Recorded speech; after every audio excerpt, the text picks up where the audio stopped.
Una chica que vivía en una pequeña ciudad desapareció sin dejar rastro. No tienes ni idea de dónde buscar. Nadie sabía si se trataba de un caso de personas desaparecidas o algo más siniestro. Presentían que había ocurrido algo terrible. Mientras la ciudad buscaba a una de los suyos, todos los días aparecía en los noticiarios. ¿podrían los investigadores encontrar a la mujer desaparecida? Nos estaba dando indicios sobre la escena de un crimen.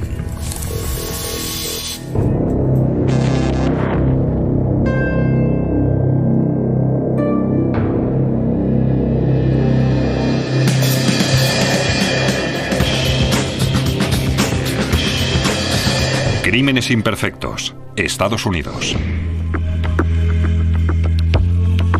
Spartanburg, Carolina del Sur. Es un soñoliento pueblo del sur que se convirtió en ciudad sin perder su estilo ni su encanto. Spartanburg es la típica ciudad del sur. Buena gente, buenas familias, ventas populares los fines de semana. En los últimos 10 o 15 años hemos saltado de golpe al siglo XX. Pero esta ciudad tan característica del sur, con sus mercadillos de granjeros y sus robles centenarios, también tiene secretos que ocultar.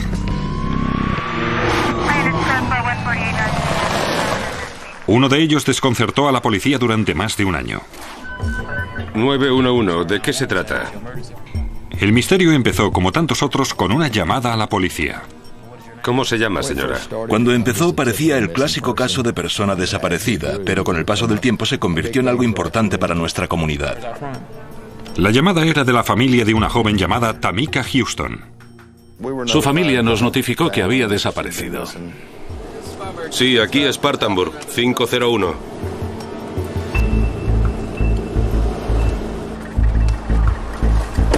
Parecía una llamada rutinaria de las que la policía recibe docenas de ellas al año.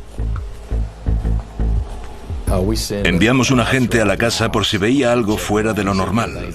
Si había periódicos amontonados en la puerta, correo en el buzón. No había rastro del coche de Tamika, pero tampoco de que alguien hubiera entrado en su casa. No parecía que se tratara de un delito. La casa estaba en orden.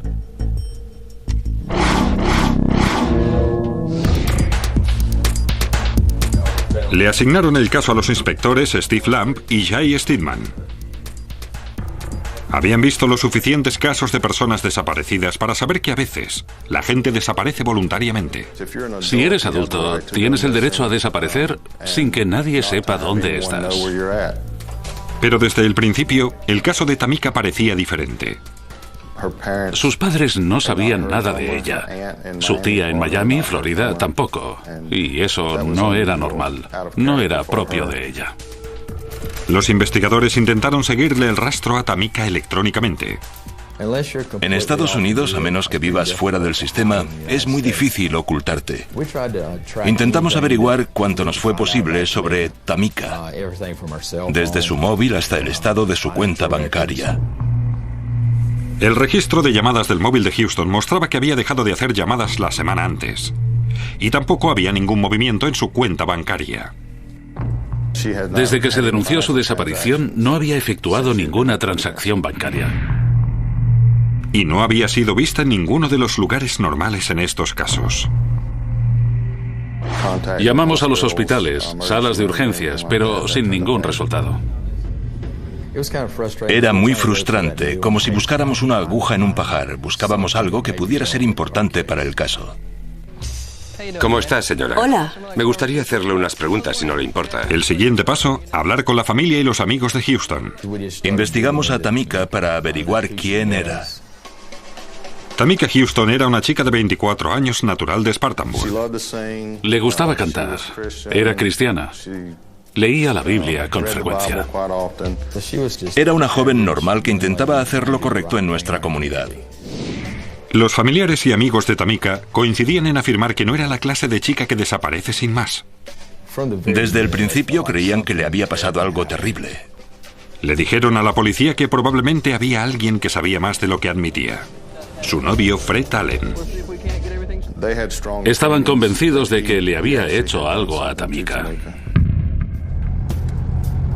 La policía investigó a Allen.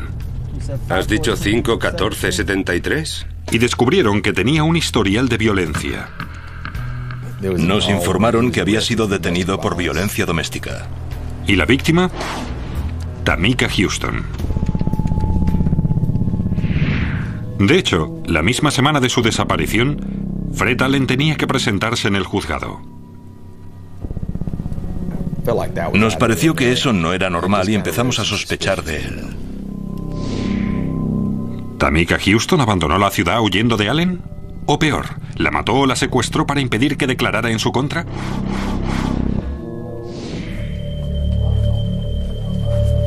Los investigadores interrogaron a Allen para ver qué sabía. Soy el investigador Steedman. Tengo que hacerle unas preguntas. Los agentes le preguntaron a Allen por la demanda por violencia doméstica que Houston había presentado. ¿No le demandó? ¿No le demandó por violencia doméstica? Eso dicen. Pero Allen afirmaba que todo había sido un malentendido. Insistía en que mantuvo una relación con ella hasta el mismo momento de su desaparición. Cuanto más le presionaba a Steedman, menos aportaba el sospechoso. Básicamente se negó a hablar con la policía. No quería saber nada de la policía. No quería seguir hablando con nosotros. Es como cuando sabes que alguien ha hecho algo, pero no puedes demostrarlo. Pero tienes el presentimiento, la corazonada de que sí podría estar relacionado con el caso. Sin pruebas de que se hubiera cometido un delito, los investigadores tuvieron que soltar a Allen. No teníamos razón alguna para retenerlo ni para detenerlo.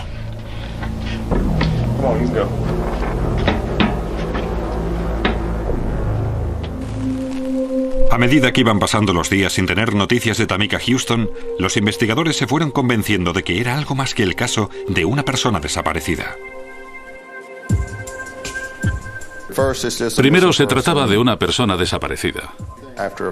Pasados unos días, se convirtió en algo más serio. Y luego, analizando los detalles sospechosos, llegamos a pensar que fuera un caso criminal. Los agentes revisaron los archivos policiales para ver si encontraban algo relacionado con este caso. Concentramos nuestros esfuerzos en las llamadas a emergencia que trataran de olores, hedores, actividades sospechosas y las realmente extrañas. Mientras analizaban las llamadas de la semana anterior, se preguntaban si una llamada anónima podría estar relacionada con la desaparición de Houston. Había llamado un joven para decir que su hermano había asesinado a su novia y había arrojado el cuerpo a uno de los lagos locales. El lago Cleveland Park se encuentra a menos de 1 kilómetro de la casa de Houston. La llamada se produjo justo después de su desaparición y el informante se mostró muy insistente. La persona volvió a llamar dando información muy detallada. No era una llamada de 5 segundos, sino de varios minutos, dando detalles que nosotros pensamos podrían estar relacionados con el caso Houston. ¿Habían encontrado los investigadores una pista que podría llevarles a la mujer desaparecida?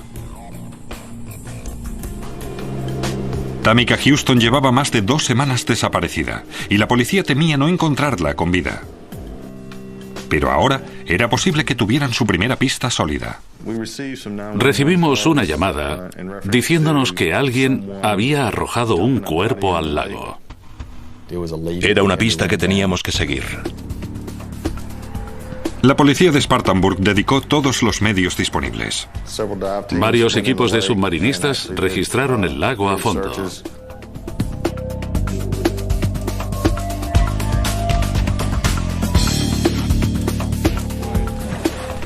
Trabajaron durante horas. ¿Está satisfecho con la búsqueda efectuada? Sí. ¿No habéis encontrado nada? Pero todos sus esfuerzos fueron en vano. No encontramos nada. Era realmente frustrante. Es como si siempre se levantara un muro. Pero los investigadores se negaban a rendirse en este caso. Los investigadores nos crecemos con el misterio. Y en este caso, que evolucionaba y se desarrollaba continuamente, era precisamente eso lo que nos mantenía vivos. En el fondo es lo que nos gusta. Por ello, seguiríamos con el caso hasta el final. Los agentes no podían encontrar a Houston, pero ¿encontrarían al hombre que hizo la misteriosa llamada a emergencias? Hola, chicos. Hola, ¿tienes algo para nosotros? Sí, señor. Me alegro de verte. Cuando recibimos la llamada fue anónima. Si bien es cierto que nos dio un nombre, no pudimos localizarlo. Pero toda llamada efectuada desde un móvil deja una huella. Si podían localizar desde dónde se había hecho la llamada, puede que tuvieran una nueva pista. Hemos localizado el lugar de la llamada. Localizamos las llamadas a emergencia por medio del GPS. Esa llamada en concreto se hizo desde esta zona. Descubrieron que la llamada había sido efectuada sospechosamente cerca del lago Cleveland Park. Estaba muy cerca del lago cuando llamó. Sabíamos que llamaba desde una calle situada por encima del lago, desde donde podía observar la respuesta de la policía. Hizo varias llamadas. ¿Por qué no ha venido la policía? Esa clase de preguntas. Por eso sabíamos que estaba observando cuando llamaba. Ahora los investigadores tenían un número y la posición, pero no podían acercarse más. Seguimos sin saber a quién pertenece el móvil. Muchas gracias. No podían dar con ese hombre. Buscas indicios, pistas, pero lo cierto es que no sabes dónde buscar. En ese sentido resulta frustrante.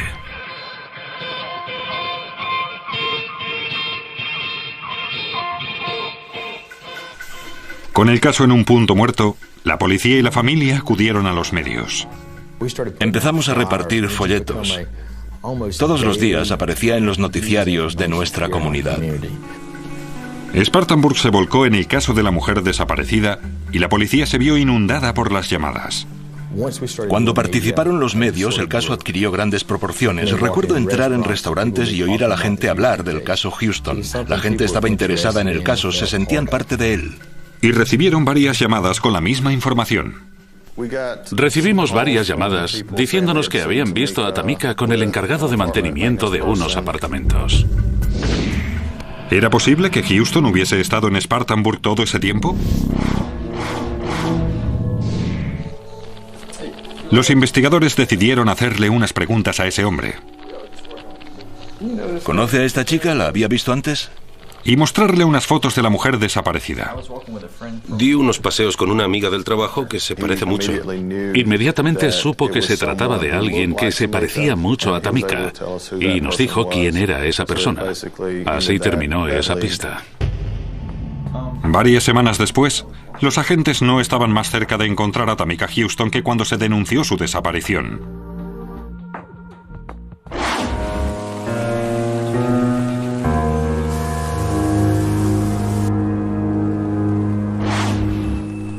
Pero unos días después, los inspectores pudieron dar un gran paso en la investigación. Encontramos su coche. Estaba a 6 o 7 kilómetros de distancia de la casa de Tamika, al otro lado de la ciudad. No teníamos ni idea de por qué estaba allí. Los agentes llamaron a un equipo de la policía científica para que buscara pruebas en el coche. Buscábamos cualquier prueba, huellas, sangre, cualquier prueba que hubiera dejado Tamika u otra persona. Y entonces, en la bolsa tras el asiento del conductor, encontraron una pista que podría cambiar el curso de la investigación. Nuestro equipo de investigación encontró unas llaves. El misterio era de dónde eran. Con el descubrimiento de las llaves, el caso de Tamika Houston adquiría una nueva dimensión. Estábamos convencidos de que era la mejor pista que habíamos tenido. Tenían que ser de algún apartamento o de la puerta de alguna parte y cuando la abriéramos podríamos cerrar el caso.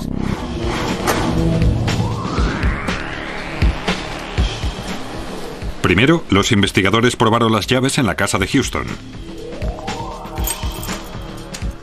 No abrieron ninguna puerta. Solo eran unas llaves que no sabíamos qué podían abrir. Parecía otro callejón sin salida, pero el inspector Lamb no pensaba rendirse fácilmente. Visitamos a varios cerrajeros. Y por fin tuvieron un golpe de suerte. Uno de los cerrajeros, que llevaba en la ciudad 30 o 40 años, tan pronto le mostramos las llaves, reconoció el sello que les aplicaba para saber que las había hecho él. ¿Podría un cerrajero ayudar a los investigadores a encontrar a la mujer desaparecida? Tamika Houston había desaparecido, pero los agentes habían encontrado unas llaves en su coche abandonado. Llevamos las llaves al cerrajero local y reconoció que una de ellas la había hecho él. El cerrajero miró en sus archivos. Miró en sus archivos con lo que pudo decirnos para quién había hecho la llave. Era uno de los apartamentos Fremont School. ¿Qué relación guardaban los apartamentos de la calle Fremont con Tamika Houston? Cuando supimos que habían sido hechas específicamente para un complejo de apartamentos, pudimos probar las llaves en las puertas de dichos apartamentos.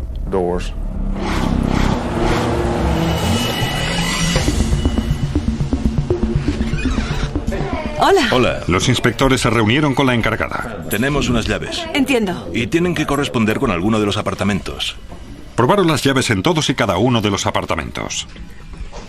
Esperábamos que abriera una de las puertas y así resolver el caso y de alguna forma encontrar a Tamika con vida o que nos proporcionara una pista de cómo seguir adelante. No la abre. Al principio parecía otro callejón sin salida. Tampoco abre esta.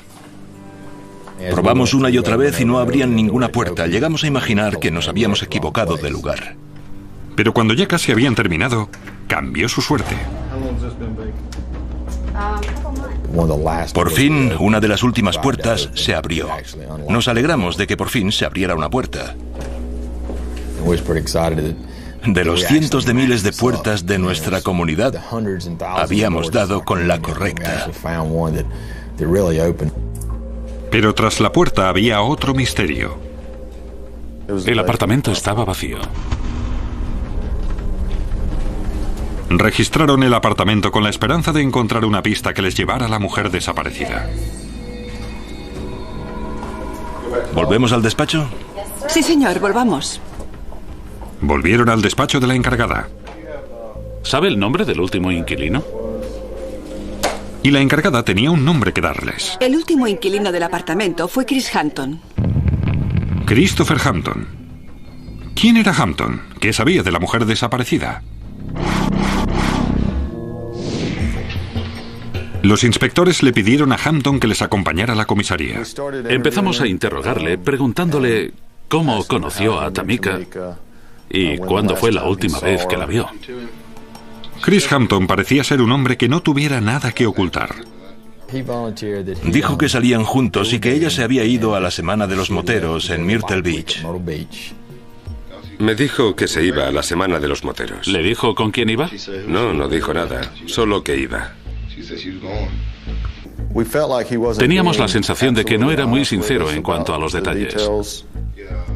Pero sin cuerpo ni pruebas de que Hampton hubiese cometido un delito, no había nada que los inspectores pudieran hacer. No teníamos nada en su contra, por lo que tuvimos que dejarle en libertad.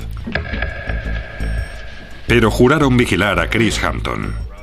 No pensábamos rendirnos sin haber removido hasta la última piedra y haber cerrado todas las puertas.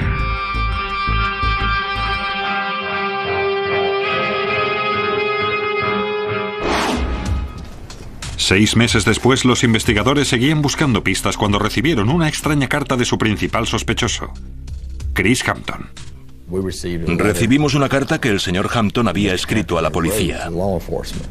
Hampton afirmaba que poco después de ver por última vez a Tamika Houston, había sido víctima de un extraño ataque. En la carta describía los detalles de un robo en su casa. Alguien había entrado y le había destrozado su apartamento.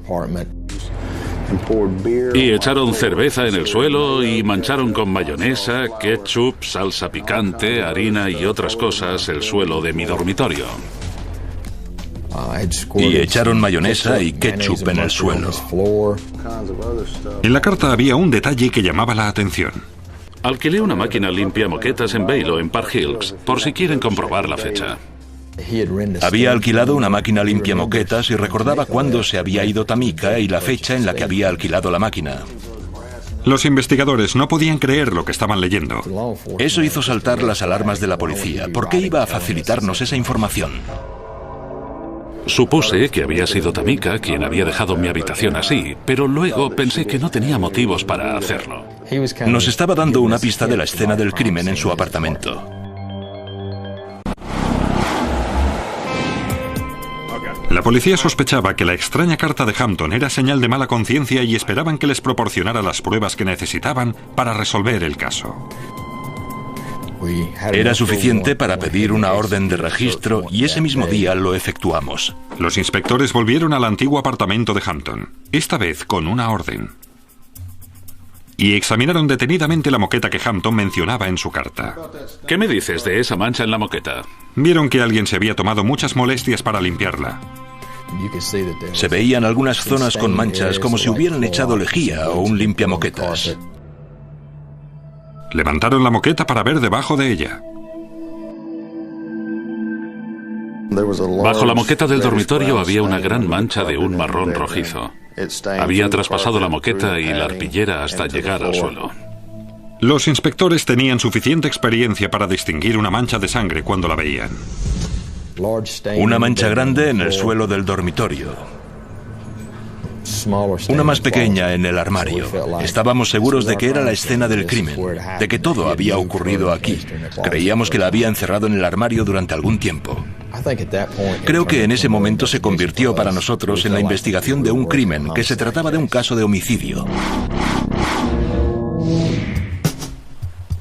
Los agentes habían encontrado sangre en la casa del exnovio de Tamika Houston, pero tenían que analizar la sangre para saber que era de ella. Tras meses de búsqueda, el caso dependía del resultado de unos análisis. El resultado confirmaba que la sangre era de Tamika. Puede que los inspectores tuvieran la sangre, pero no tenían el cuerpo. Tendrían que encontrar la forma de que Hampton confesara el crimen. Si no nos decía dónde estaba el cuerpo, tendríamos problemas en el tribunal. La policía había encontrado la sangre de Tamika Houston en el apartamento de Christopher Hampton. Creían que Hampton había matado a Houston y había ocultado el cadáver en alguna parte. ¿Pero dónde? En ese momento, orquestamos un plan para obligarle a que nos diera la información. Sabíamos que él conocía la respuesta. Lamb y Steadman interrogaron de nuevo a Hampton y le presionaron desde el principio. ¿Ve esta carta? ¿La que usted escribió? En realidad es la escena del crimen. Mostramos todas nuestras cartas, le enseñamos las fotos que teníamos y los resultados de las pruebas de ADN. El caso dependía de ese interrogatorio. Sabíamos que si no nos lo decía hoy, era muy posible que nunca la encontráramos. Al principio, Hampton se negó a hablar. No voy a delatarme a mí mismo. Dígamelo. No pienso ir a la cárcel. Pero los investigadores no iban a rendirse, y pasado un tiempo su táctica dio resultado. Hampton se derrumbó. Bien, vuelva a sentarse. Lentamente les contó a los investigadores qué había ocurrido. Habían mantenido una discusión por cuestiones de dinero. Él se dio la vuelta. Mientras él estaba planchando su ropa de trabajo, se dio la vuelta y la golpeó con la plancha en la cabeza. ¿Se movió cuando estaba en el suelo? ¿Hizo algún sonido? ¿Sabía que estaba muerta? Estaba rezándole a Dios y pidiéndole que me perdonara. Pero aún quedaba una cosa más que Hampton tenía que decirles. Le preguntamos, ¿está dispuesta a ir a la cárcel o va a decirnos dónde está Tamika? Y nos dijo, les enseñaré dónde está. Hampton llevó a los agentes a una zona boscosa en las afueras de Spartanburg. Había pasado casi un año. Estaba todo lleno de maleza. El camino de tierra por el que nos llevó estaba lleno de hierbajos y no podíamos encontrar el lugar. Estuvo dando vueltas por el bosque durante un tiempo y luego, señalando a un punto del suelo, dijo, es aquí, aquí es donde está. Un año después de que desapareciera Tamika Houston, por fin pudo cerrarse el caso. Christopher Hampton se declaró culpable de asesinato. Fue condenado a cadena perpetua. Nos sentimos muy bien al conseguir encajar todas las piezas para que la familia pudiera, por fin, descansar. Cualquiera que trabaje en la policía quiere hacer lo correcto. Te dedicas a ello para proteger a tu comunidad, para que la ciudad sea un lugar mejor para nuestra familia y nuestros hijos. Por suerte, este caso acabó bien para todos.